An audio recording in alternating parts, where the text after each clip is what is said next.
Hello, Kurt. Hello, Kurt. Nasa Jollibee kami.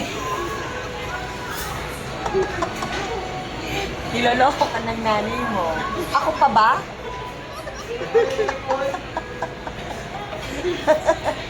Sabi, hindi ka daw talaga uuwian kasi ayaw mo silang tulungan. Eh, sila daw lang ang nagpakahirap hanggang gabi. Dapat Walang marami tao. kumalikot ng pintura. Oo.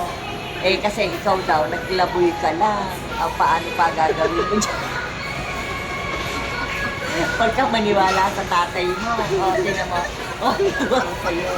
Tuwan-tuwa, Kurt. Tuwan-tuwa. Sabi, huwag natin uwian si Kurt. Sabi, hindi naman nagtrabaho. Tayong dalawa lang nagpagod. O. Sabi ng dalawa. Di sana naabot namin yung pinipintura namin. Hindi namin kailangan umakyat ng bangko. Aabutin mo na lang kasi mataas ka sa amin. Teacher mo, sama ka sa linggo. Sama ka daw sa linggo. Sabi ng Tita Seni, baka bayaran na kami ng kontrata.